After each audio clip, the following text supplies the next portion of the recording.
L'avancement de tes projets et de ta croissance d'entreprise repose sur ta capacité à bien prioriser. Et une des choses qu'on me partage le plus souvent quand j'accompagne les entrepreneurs, c'est « Oui, mais Mélanie, j'ai tellement d'affaires, on dirait que je ne sais pas quoi prioriser. » Et effectivement, c'est un bon réflexe parce que prioriser, c'est l'essentiel pour arrêter de se garrocher à gauche et à droite. Et c'est ce qui va faire que tu vas pouvoir te sortir la tête de l'eau et savoir exactement c'est quoi ton plan de match. Donc, ça se peut que tu m'écoutes et que tu sois exactement dans cette situation-là. Alors, je vais te partager mes conseils, mes pépites pour que tu puisses déjà respirer un peu mieux et identifier ce sur quoi tu devrais travailler en priorité cette semaine.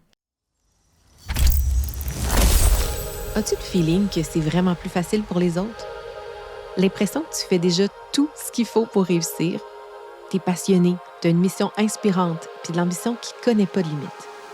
Mais la jungle entrepreneuriale est remplie de fausses promesses et de stratégies trop compliquées. 180 degrés, c'est bien plus qu'une mesure. C'est une perspective, un horizon. Je suis Mélanie Allé, fondatrice de Synapse Marketing. Je t'invite à explorer avec moi une approche unique, celle de prendre de la hauteur pour voir grand, pour voir loin. Parce que voir à 180 degrés, c'est regarder l'ensemble du paysage sans se perdre dans les détails.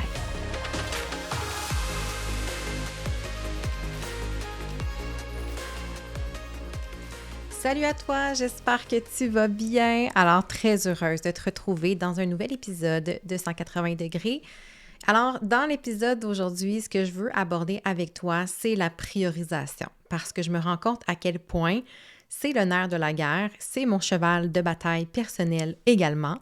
J'en ai parlé déjà dans quelques épisodes, mais depuis que j'ai compris que j'avais un TDAH, ça explique beaucoup de choses dans pourquoi c'est facile d'être dépassé, overwhelmé, comme si je peux me permettre cet anglicisme francisé. Oui, parce que moi, je l'accorde, c'est overwhelmant, ça fait aussi un adverbe. Bref, parenthèse faite. C'est aussi un cheval de bataille dans ma vie personnelle, dans mon entreprise, et je remarque que chez mes clientes, c'est aussi un pattern qui revient. C'est-à-dire comment on fait pour prioriser quand tout nous semble important. Je dirais important, mais aussi excitant par moments, c'est ça, c'est qu'on a envie de se pitcher un petit peu partout. On voit les choses parfois plus grosses qu'elles ne le sont, plus importantes, plus prenantes dans l'horaire. Et donc, la question, c'est, OK, bien, comment on fait pour savoir quelle tâche je vais prioriser vu qu'on est sensiblement solo ou du moins une petite équipe pour la majorité là, qui m'écoutait, donc de savoir, OK, mais je fais quoi en premier? C'est quoi ma première chose à faire quand je commence la journée? Qu'est-ce que je ne dois pas oublier cette semaine? Et ça devient un sentiment d'être submergé quand on n'a pas cette vision-là. Donc, j'ai préparé l'épisode parce que, tu en as peut-être entendu parler, évidemment, si tu me suis ici, mais en début d'année, j'ai lancé un nouveau programme qui s'appelle Kickstart 2026 et qui peut-être va revenir l'an prochain comme étant Kickstart 2027. Tu resteras aux aguets.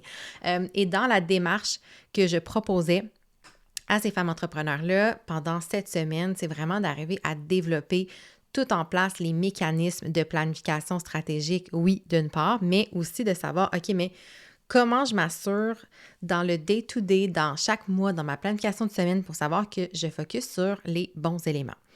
L'affaire, là, c'est que si on n'a pas d'objectif et de vision claire de ce qu'on veut créer comme année, bien, c'est sûr que les priorités, on va tomber rapidement dans le micro-management, mettons, de son horaire, au lieu d'avoir la version macro qui est ultra importante. Tu sais, le macro, c'est quoi? C'est de savoir, OK, bien, cette année, qu'est-ce que je veux vivre comme année, comment je veux me sentir, c'est quoi les projets porteurs que j'ai envie de mettre de l'avant. Et aussi, moi, je parle beaucoup de ligne du temps. Donc, tu sais, l'année, elle va se dessiner comment en termes de ligne du temps. Donc, à partir de quel mois j'ai envie de travailler, pas j'ai envie, mais je dois travailler sur quel... peut-être que tu as envie, mais je veux dire, logiquement, avec les ressources, puis évidemment les décisions qui viennent avec, comment je peux faire pour façonner une année qui fait du sens pour moi. Donc, L'affaire, là, c'est que la majorité des solopreneurs, et peut-être que tu en fais aussi partie, on est dans la surabondance d'informations, de contenu, de trucs à traiter. Donc, ça se résulte à quoi? C'est 42 onglets ouverts dans notre navigateur, c'est 3 offres en développement dans notre cerveau ou dans notre logiciel qu'on est en train de façonner ou de vouloir créer. On se dit, il faudrait bien que je refasse la refonte de mon site web aussi cette année. On commence à travailler un peu là-dessus. On a genre 12 idées de contenu en brouillon, des idées qu'on se dit, il faudrait vraiment que je le fasse, ça doit être super, ça va être vraiment intéressant comme contenu, j'ai le goût de le faire. Et ultimement, un sentiment constant d'être en retard sur quelque chose. Et je sais pas si quand je t'explique tout ça, tu fais comme « Oh mon Dieu, c'est tellement moi ». En fait, c'est que le problème derrière tout ça, c'est pas forcément un manque de discipline ou de pas être vraiment dédié au succès de son entreprise puis de pas traiter son entreprise de la bonne façon avec sérieux. Des fois, tu sais, je vois des discours qui sont vraiment très, très culpabilisants pour les entrepreneurs qui ont ce sentiment-là. Donc, moi, c'est vraiment pas mon but d'entrer là-dedans. Au contraire, je relate à ça parce que je n'y échappe pas par moment. Même si j'ai les mécanismes en place, ça m'arrive de retomber dans des vieux patterns comme ça, d'avoir du mal à me ressortir la tête de l'eau puis de prioriser les bonnes choses. Donc, moi, ce que j'ai envie, c'est qu'on démystifie ça, en fait, par rapport à, tu sais, toute l'objection, pas l'objection, mais la contrainte qu'on se dit quand on dit qu'on manque de temps. Je le sais, c'est full culpabilisant quand on dit « Oui, mais tout le monde a le même nombre d'heures dans une journée. » Oui et non, là, tu sais, on va se dire les vraies affaires, c'est pas tout le monde qui a le même temps disponible dans une journée à consacrer sur ses projets, encore moins sur sa business. Donc, non, il n'y a pas le même temps disponible pour tout le monde. Souvent, en fait, dans le symptôme qu'on me dit qu'on manque de temps, puis je le dis souvent, là, tu sais, je le dis souvent, « Ah mon Dieu, je manque de temps, j'aimerais ça qu'il y ait comme 38 heures dans une journée. » Donc, quand on a ce symptôme-là, cette sensation-là que c'est le temps qui nous manque, c'est en fait plus une hiérarchisation qui nous manque. C'est qu'on se dit que tout est un peu sur le même piédestal. Donc, comme ça, on avait plein de balles à jongler avec dans les mains, puis que là, on sait comme pas trop quoi faire avec tout ça en même temps. Sauf que c'est pas tout ce qu'on a, c'est pas toutes ces tâches-là qui sont reliées à la croissance de notre entreprise, qui vont nous générer des revenus concrètement, qui vont être stratégiques au moment où on a la pulsion de le faire. Et c'est donc aucunement tout ça qui est véritablement urgent. Donc, la première chose à faire, c'est vraiment de comprendre, OK, mais comment je peux les classer? Comment je peux les traiter, ces informations-là ou ces tâches-là qui me prennent énormément de place dans mon cerveau?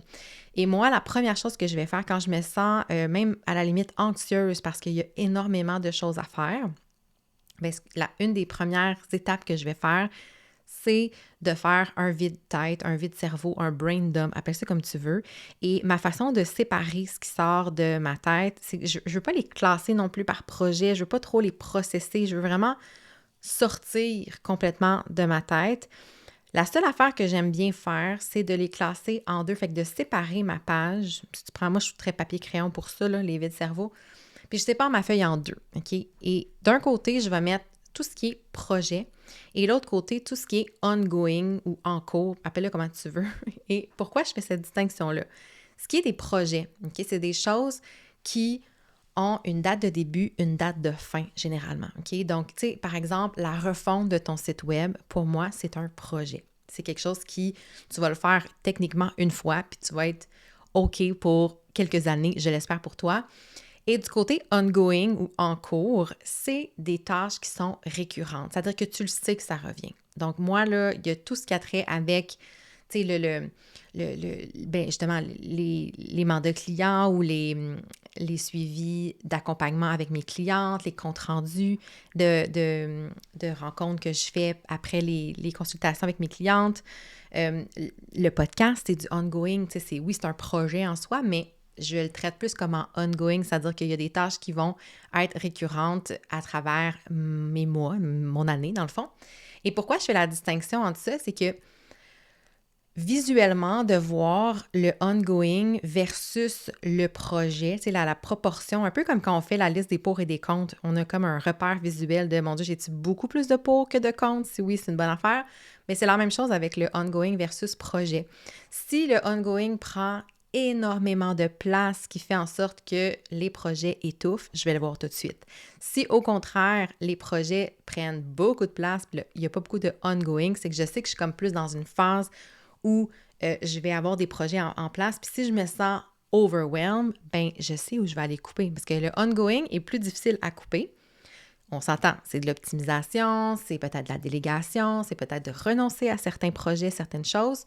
On est d'accord, c'est un peu plus difficile que de décaler peut-être certains projets. Tu sais, à la limite, la refonte de ton site web, elle n'est jamais vraiment urgente. Puis c'est pour ça souvent qu'on la, qu'on la procrastine. C'est qu'il n'y a personne qui attend après toi que tu fasses la refonte de ton site web, même si tu sais que stratégiquement, c'est intéressant et important de le faire pour toutes sortes de raisons. Si tu es rendu là à faire un genre de rebrand ou repositionnement, clairement, la refonte est intéressante. Fait que moi, ça, c'est la première chose que j'ai envie de te dire. Fais un vide-cerveau et essaye de voir visuellement qu'est-ce qui est du ongoing, qu'est-ce qui est des projets, parce que c'est pas la même chose. On va pas les traiter de la même façon.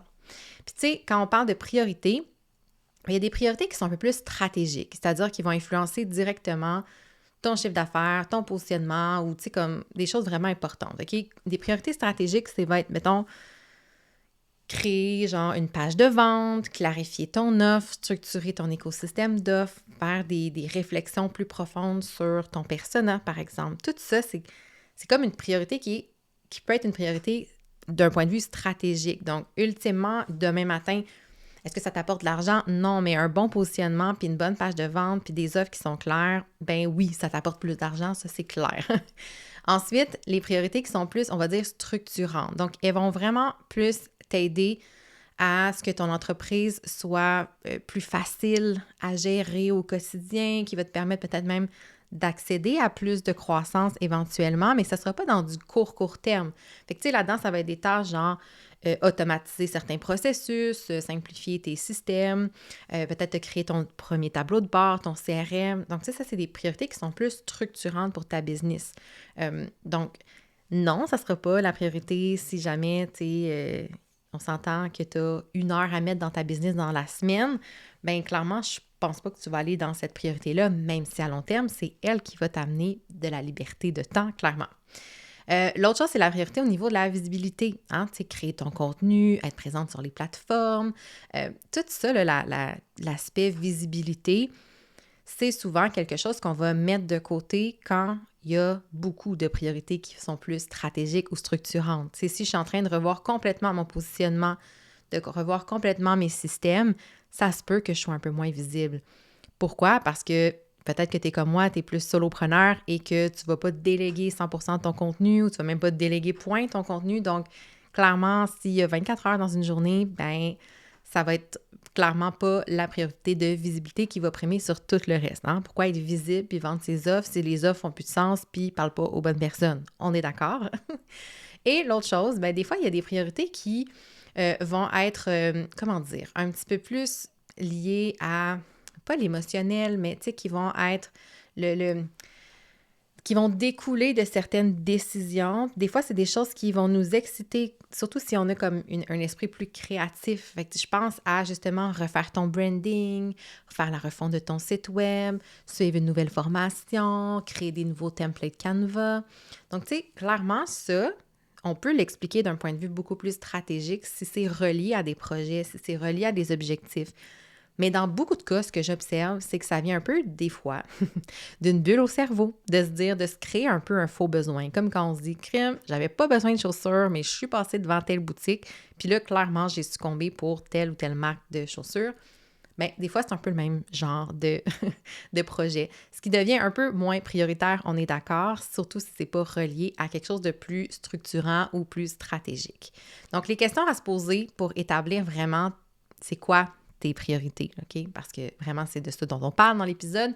Bien, j'ai envie de te proposer 4 questions à te poser pour essayer de t'élever puis de voir un petit peu plus en détail ce serait quoi ces fameuses priorités-là.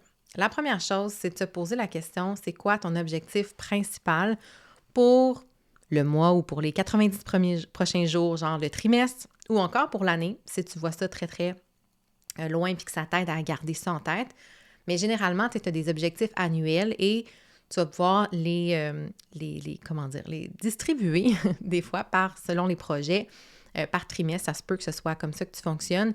Donc, ultimement, c'est quoi les objectifs avec ta business? Tu sais, moi, cette année, mes objectifs, j'en ai plusieurs, mais tu sais, un que je voudrais te partager, c'est celui d'avoir beaucoup moins de temps alloué sur des tâches répétitives, d'avoir des systèmes beaucoup mieux rodés, beaucoup plus automatisés, mais pas automatisés dans le sens que mes clients vont parler à des robots, là, mais dans le sens de beaucoup moins de surtraitement puis de trucs manuels qui peuvent être facilement évités. J'ai jamais pris le temps, j'ai jamais pris cette tâche-là comme étant quelque chose de prioritaire. Cette année, je veux et je m'engage à ce que ce le soit. Donc, ça fait partie d'un objectif qui clairement doit trouver sa place dans mon horaire si je veux pouvoir atteindre l'objectif. Donc, ça, c'est une première question à se poser. C'est quoi ton objectif principal pour les prochains jours ou les prochains mois? L'autre question à te poser, c'est est-ce que ça augmente tes revenus ou ta crédibilité ou ta visibilité ou en fait, j'ai pas envie de dire visibilité, j'ai envie plus de dire notoriété. Donc, est-ce que ça t'amène quelque chose de concret? Généralement, tu sais, on va se coller un peu plus sur les revenus. Donc, est-ce que c'est ce que je suis en train de faire va me permettre de faire croître mon entreprise, d'aller chercher des nouveaux revenus? Si la réponse est oui, bien, c'est probablement que ça se rapproche plus d'une priorité à prioriser finalement. Et la troisième question, est-ce que c'est une distraction qui pourrait être déguisée en productivité? Comme je disais, il y a des fois des choses qu'on va décider de faire parce que sur le coup, ça nous excite puis ça nous emballe. Donc là, on va se dire, ah ben regarde, j'ai travaillé toute la semaine, là, j'ai suivi une formation, j'ai refait complètement mon tableau Notion, Mais ça, est-ce que ça apporte quelque chose de concret pour ta business? Bien, rarement, tu sais, pas tout le temps. Peut-être que oui, mais des fois, c'est de la belle procrastination déguisée en productivité et c'est une source de distraction qui pourrait clairement être évitée. Ensuite, la quatrième question que je t'invite à te poser, c'est qu'est-ce qui te met en joie ou te motive énormément? Généralement, là, ton projet de cœur, celui qui va vraiment te faire vibrer et te donner envie de te dédier, ben il va remonter rapidement parce que c'est ce sur quoi tu aurais envie de travailler. Est-ce que c'est un shiny object ou c'est vraiment un projet structurant qui va t'amener des résultats? Là est la question. Mais généralement, on doit quand même garder dans nos priorités ou dans nos tâches ben, des choses qui vont nous faire plaisir parce que crime, on est en business pour avoir du plaisir aussi, pas juste être des machines de productivité. Donc, clairement, ces 4 questions-là peuvent te guider à essayer d'établir de meilleure façon, en fait, tes priorités.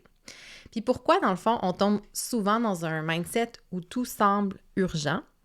Bien, honnêtement, c'est souvent qu'on va fonctionner beaucoup en mode réaction. Donc, on va se dire, on va être un peu comme happé par les demandes qui rentrent, les échéanciers qui bougent, comme on a peut-être mal planifié ou mal établi nos priorités, bien là, on arrive à une échéance d'un gros projet puis on se dit « j'ai clairement pas assez avancé, je vais être en retard sur le deadline » et on tombe en mode urgence, en mode réaction. L'autre volet, c'est clairement quand il n'y a pas de direction annuelle. Tu sais, tantôt, je te parlais de la ligne du temps. Pour moi, c'est un exercice qui est fondamental pour être capable de voir si les projets que j'ai envie de faire cette année, est-ce que ça va rentrer dans le temps selon mes modalités de vie, mais tu sais, que ce soit des vacances scolaires ou tes vacances à toi, que ce soit les événements qui s'en viennent, des choses qui sont à prévoir. Même des fois, on sait, là, énergétiquement, il y en a qui vont être très, très affectés à l'automne. Tu sais, le mois de novembre peut être difficile. Bien, il y a peut-être des projets qui ne font pas de sens de mettre ça, mais ça, il faut le voir puis le planifier. Donc, la direction annuelle est super importante. C'est quoi tes objectifs?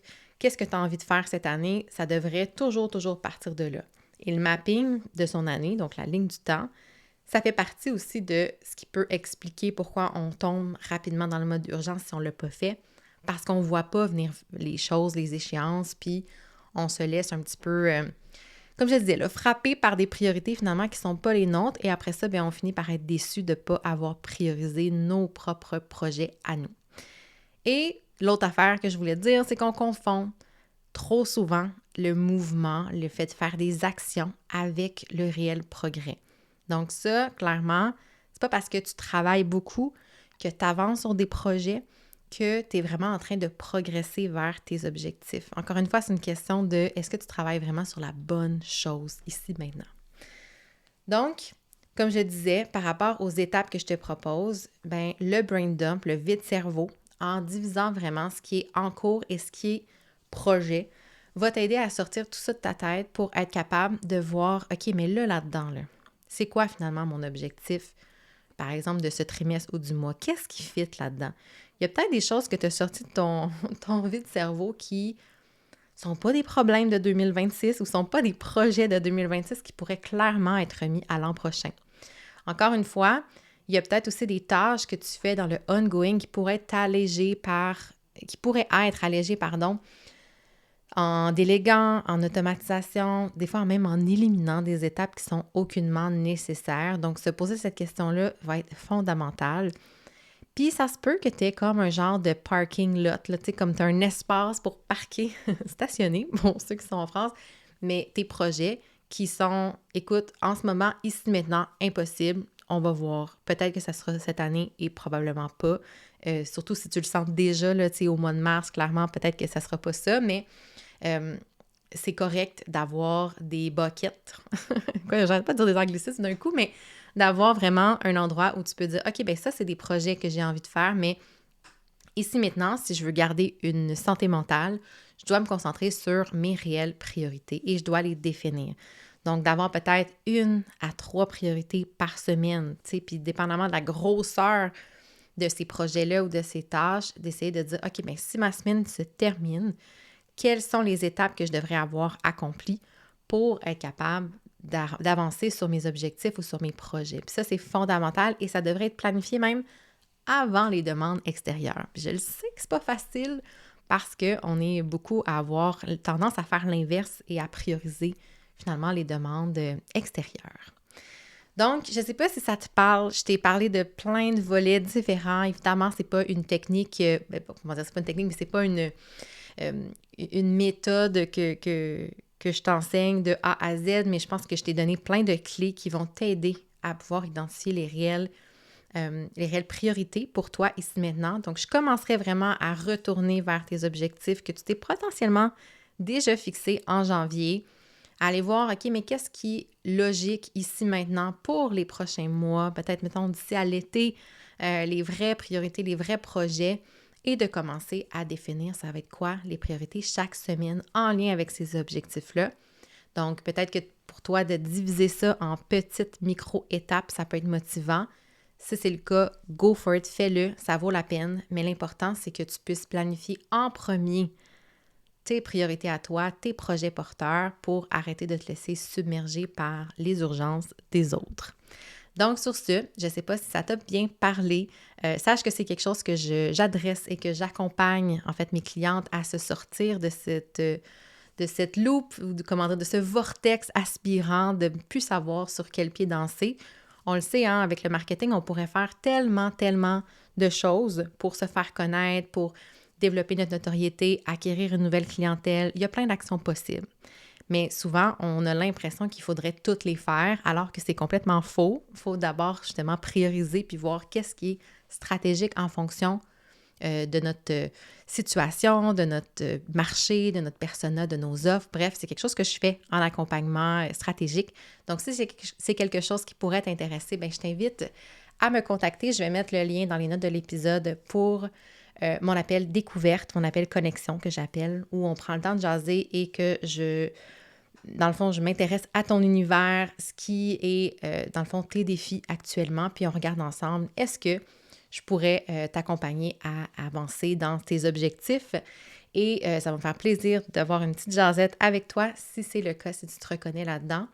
Donc, n'hésite pas, puis encore une fois, tu peux également venir me jaser sur Instagram ou sur Facebook avec grand plaisir. Donc, sur ce, je te souhaite une belle semaine et la semaine prochaine, je te retrouve avec un épisode un peu particulier, un peu spécial dans le cadre du podcaston. J'ai bien hâte de t'en dire plus là-dessus. À bientôt! Wow! Merci d'avoir passé ce moment avec mon podcast dans tes oreilles. Ça me touche énormément. J'espère que les idées partagées dans l'épisode t'ont inspiré, t'apporteront une nouvelle perspective et te motiveront à te mettre en action. Si tu y as trouvé de la valeur, je t'invite à le partager. Fais découvrir cet épisode à d'autres entrepreneurs passionnés. Et si tu veux encourager davantage le podcast, je serais hyper reconnaissante si tu pouvais laisser une note ainsi qu'un avis sur la plateforme d'écoute de ton choix. Parce que oui, Ça fait une énorme différence pour m'aider à faire connaître 180 degrés à encore plus d'entrepreneurs fantastiques comme toi. À très bientôt pour un autre épisode et d'ici là, n'oublie pas que ta mission fait toute la différence.